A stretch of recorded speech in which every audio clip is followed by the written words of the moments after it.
Almost a year ago, late last fall, October-ish, the Florida Maquis was searching different locations in Antarctica and stumbled across what looked like the remains of something known as a mosasaur. Now that's what you see on your screen here. Those locations can be found if you go to the Florida Maquis channel. Here's an actual image of that location. And not only did we find that particular site, but we found this one as well. And these were animals that looked like to be frozen under the ice in time. What I found today is connected to the most recent discovery in what they call the Mertz Valley. And it looks like evidence of that civilization currently hunting these animals. That would be one question you would have to ask. If this were the case, that there was some type of living society down there, what are they eating? Well, I think I might have figured that out. Ancient seafarers described sea serpents. And while a lot of them described something more akin to a giant squid, there were other stories about something like this. Huge, long, thick neck, giant head, big teeth. Well, it's been confirmed that there are creatures that have lived that match that description. This particular one isn't a mosasaur. It's an elasmosaur. Now, these are all categories of an ancient marine reptile known as a plesiosaur. Much smaller versions have been seen for the last 400 years in Lake Champlain, Nessie, all of those different reported sites. Those are all animals somewhere around 8 to 10 feet long. This thing's 14 meters long. This thing was one of the baddest ever to swim, and a neck long enough to snake up out of the water without revealing the body, making it appear as if it were some type of a serpent. And here's a scale, just to give you an idea of how big and how mean this thing would have been.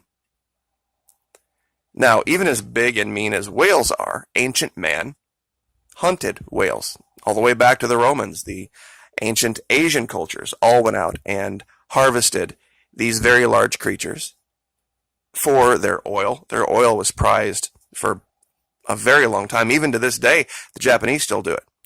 So the idea that a culture living in Antarctica would be doing this would fall right in line with history. Now, this is the picture that I found that I want you guys to focus on, because I found something down there that once you see it, you'll never be able to unsee it.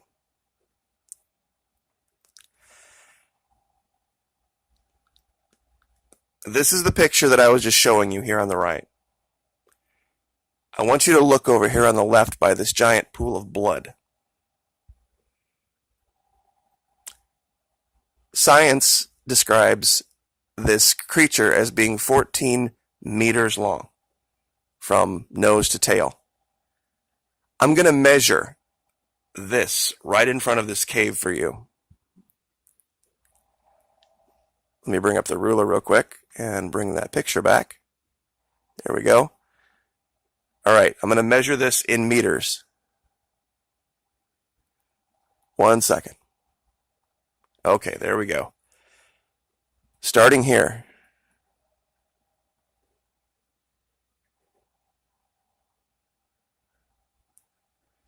And around to the head. 13.61 meters. When I first saw this location, I was looking at it backwards. This part up here, by the words, I thought that was the head, and that this was the tail. And I thought, is that some kind of winged jellyfish or some kind of snake with wings? Or I was looking at it backward. Down here is the head. This one's actually a little bit bigger. This is closer to 16 meters, really. And if you're asking, well, where are the flippers? Look at the blood. Clearly, that would be the first thing, the easiest thing to remove from the body to eat. And looking at it in relation to the size of a man, can you imagine how long that would feed a man? Quite some time. Now you're going to have to ask the question, well, what, if they're hunting them, how are they doing it? Where is this going on? Let me clear this out and show you guys something. Now, oh, by the way, this is what I've labeled elasmosaurus butcher site. Not only is this one here, but look up here. There's another one here, and what looks like the remnants of two of them, one here and one here. And while I thought maybe this was just a shadow, this could just be the remnants. This, because you can see the ribs, you can see what might be left of a flipper here. When you look at this whole site, there's blood everywhere, and there's evidence for these animals.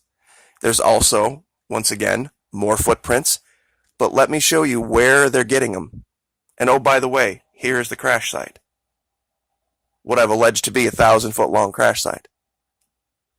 Would make sense that this would be, you'd probably branch out and move through the region, but you would probably still stay very close to the vessel if in that cave that it's created, it's in any level of shape at all. I'm sure they're using it, cannibalizing it, something. Let me take you down to the coast, where of course you would think these things would be found. And lo and behold, believe it or not,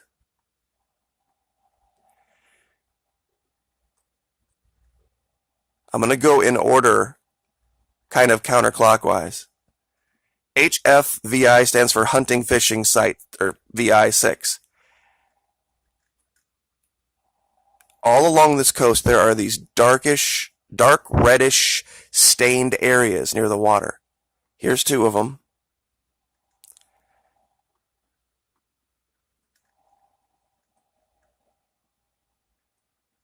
Here's another one. And you can almost see a human image here.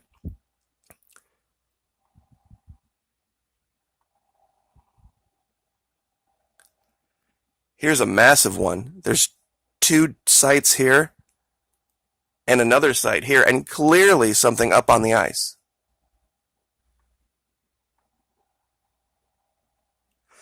And there's a great many of them I haven't labeled.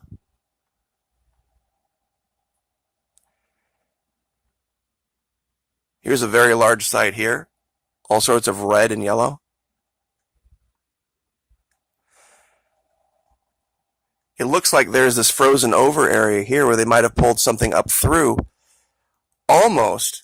And if you get Google Earth Pro, you can zoom this in for yourself. Let me see if I can. It looks like they may have something up on the ice right here. There's blood over here, but that might have been just where they drained it out. Because that would, of course, be something you would have to think about doing, getting most of the blood out. Because that would contribute to a lot of the weight, having to move it the 25 miles back to base. And remember, we're talking about giants here. We're talking about incredibly large, incredibly powerful creatures. Another site here.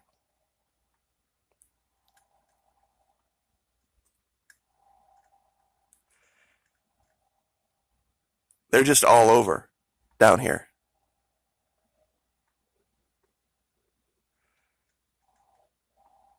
So it correlates.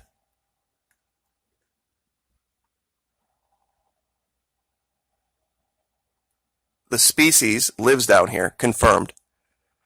We have the shape in the exact same size as it is have confirmed to have lived. You add in the evidence of the roads and streets under the ice, everything else, you put all of this together, and I don't know how anybody could definitively say that this is just snow and ice. I'm going to show this one more time so that people can get a real close look at this.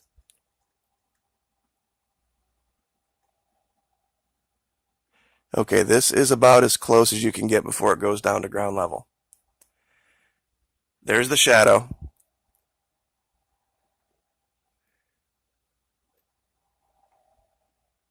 I guess I got to pull out just a little bit here.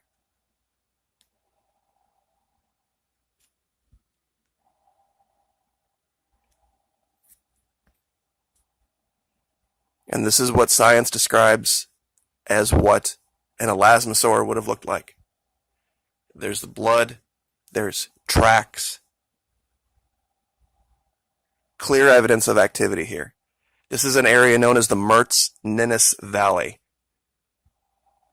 Don't be surprised if in a matter of months you hear something in the media about something going on in this region. And I will leave that there. And I will, of course, give you these locations. And Elasmosaurus is spelled just like it sounds, E-L-A-S-M-O-S-A-U-R-U-S. Like, share, subscribe.